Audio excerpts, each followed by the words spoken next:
أولئك لهم جنات عدن تجري من تحتهم الأنهار يحلون فيها من أساور من ذهب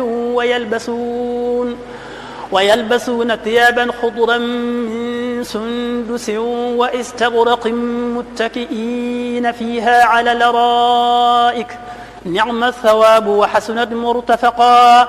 واضرب لهم مثل الرجلين جعلنا لأحدهما جنتين من أعناب وحففناهما بنخل وجعلنا بينهما زرعا كلتا الجنتين آتت أكلها ولم تظلم منه شيئا وفجرنا خلالهما نهرا وكان له ثمر فقال لصاحبه وهو يحاوره أنا أكثر منك مالا وأعز نفرا ودخل جنته وهو ظالم لنفسه قال ما أظن أن تبيد هذه أبدا وما أظن الساعة قائمة ولئن رددت إلى ربي لأجدن خيرا منهما منقلبا. قال له صاحبه وهو يحاوره أكفرت بالذي خلقك من تراب ثم من نطفة ثم سواك رجلا لكن هو الله ربي ولا أشرك بربي أحدا. ولولا إذ دخلت جنتك قلت ما شاء الله لا قوة إلا بالله إن ترني أنا أقل منك مالا وولدا فعسى ربي أن يؤتيني خيرا من جنتك ويرسل عليها حسبانا من السماء فتصبح صعيدا زلقا ويصبح ماؤها غورا فلن تستطيع له طلبا.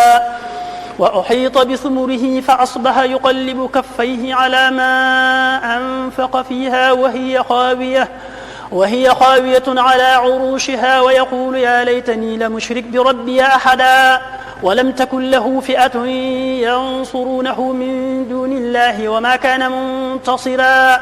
هنالك الولاية لله الحق هو خير ثوابا وخير عقبا.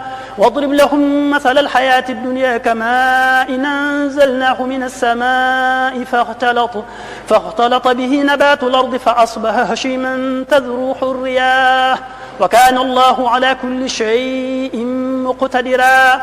المال والبنون زينة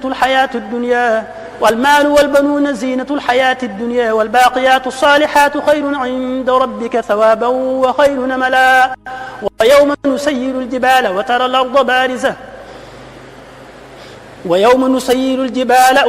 وترى الأرض بارزة وحشرناهم فلم نغادر منهم أحدا وعرضوا على ربك صفا لقد جئتمونا كما خلقناكم أول مرة بل زعمتم أن لن نجعل لكم موعدا. ووضع الكتاب فترى المجرمين مشفقين مما فيه ويقولون يا ويلتنا ما لهذا الكتاب لا يغادر صغيرة ولا كبيرة إلا أحصاها ووجدوا ما عملوا حاضرا ولا يظلم ربك أحدا.